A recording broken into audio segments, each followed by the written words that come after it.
கல்யாண பேச்சு ஓடிக்கிட்டு இருக்கிற இந்த நேரத்துல தனுஷும் மிர்னால் தாகூரும் இப்படி ஒரே வீட்ல ஜாலியா இருக்காங்களே. ரஜினிகாந்தோட மூத்த பொண்ணு ஐஸ்வர்யாவை காதலிச்சு கல்யாணம் பண்ணிக்கிட்ட தனுஷ் சில காரணங்களால அவரை விவாகரத்து செஞ்சு பிரிஞ்சுட்டாரு. அதுக்கு பின்னாடி சிங்கிளா வாழ்ந்துட்டு வரக்கூடிய அவரு போன வருஷத்துல மட்டும் 3 படங்கள்ல நடிச்சிருந்தாரு. அது எல்லாமே சுமார் ரகம்தான். இந்த நிலையில அவருக்கும் மிர்னால் தாகூருக்கும் சீக்கிரத்திலேயே கல்யாணம் நடக்க போகுது அப்படின்னு தகவல்கள் வெளியாயிருக்கு. தனுஷுக்கும் நடிகர் ரஜினியோட மூத்த மகள் ஐஸ்வர்யாவுக்கும் கிட்டத்தட்ட 20 வருஷத்துக்கு முன்னாடி கல்யாணம் நடந்துச்சு. அப்பத்துல இருந்து சில வருஷங்கள் முன்னாடி வரைக்கும் ஒண்ணா வாழ்ந்துட்டு வந்தாங்க. சில காரணங்களால 2024வது வருஷம் சட்டப்பூர்வமா விவாகரத்து வாங்கி பிரிஞ்சுட்டாங்க. அவங்களுக்கு மொத்தமா 2 மகன்கள். 2 பேரையும் கோ பேரண்டிங் முறையில தனுஷும் ஐஸ்வர்யாவும் வளர்ப்பாங்க அப்படின்னு தெரியுது. இந்த விவாகரத்து எல்லாரையுமே அதிர்ச்சி அடைய வச்சது. இந்த விவாகரத்துக்கு பின்னாடி தனுஷ் தன்னோட கெரியர்ல மேற்கொண்டு பிஸி ஆயிட்டாரு. போன வருஷத்துல மட்டும் மொத்தமா 3 படங்கள்ல இட்லி கடை, குபேரா, தேரே இஷ்க் மெயின் அப்படின்னு 3 படத்துல நடிச்சாரு. அதுல இட்லி கடை படத்த அவரே இயக்கவும் செஞ்சிருந்தாரு. தனக்கு தெரிஞ்ச எல்லா வித்தைகளையும் அந்த 3 படங்கள்லயும் அவர் இறக்கியிருந்தாலும் படங்கள் மெகா ஹிட் ஆகாம சுமார் ஹிட் அப்படிங்கிற அளவிலேயே நின்னுக்குச்சு.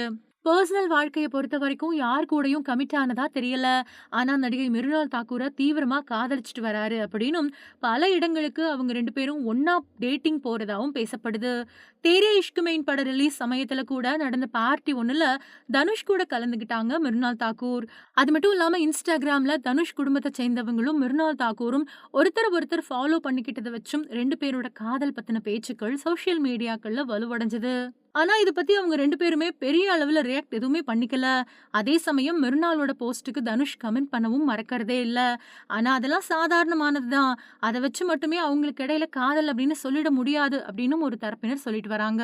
சூழல் இப்படி இருக்க, இப்போ புதுசா ஒரு தகவல் பாலிவுட் அப்புறம் கோலிவுட் திரையுலகத்துல ஓட ஆரம்பிச்சிருக்கு. அதாவது தனுஷுக்கும் மிருனால் தாக்கூருக்கும் காதலர் தினமான பிப்ரவரி 4ஆம் தேதி கல்யாணம் நடக்க போகுது அப்படிங்கிறது தான் அது. 2 குடும்பத்தினரும் சந்திச்சு சமீபத்துல தான் பேசினதாவும், கல்யாணம் செஞ்சு வைக்கிறதுல பூரண சம்மதம் தெரிவிச்சிருக்கிறதாவும் சொல்லப்படுது. ஆனா இது உண்மையா இல்ல வழக்கம் போல கிசுகிசுவா அப்படிங்கிறது சம்பந்தப்பட்ட 2 பேருக்கு மட்டும் தான் தெரியும். அவங்கள பத்தி வரக்கூடிய கிசுகிசுக்கள அவங்க கண்டுக்கிறதே கிடையாது. இந்த நிலையில 2 பேருமே நெருக்கமா ஒரே இடத்துல சிரிச்சபடி இருக்கக்கூடிய போட்டோஸ் ஒண்ணு எக்ஸ் தளத்துல பரவிக்கிட்டு வருது. அத பார்த்த ரசிகர்களோ, இருக்கிற இடத்த பார்த்தாலே ஒரே வீடு மாதிரி தெரியுதே அப்படின்னு கொளுத்தி போட ஆரம்பிச்சிட்டாங்க. அந்த புகைப்படங்கள் இப்போ பயங்கரமா ட்ரெண்ட் ஆக ஆரம்பிச்சிருக்கு.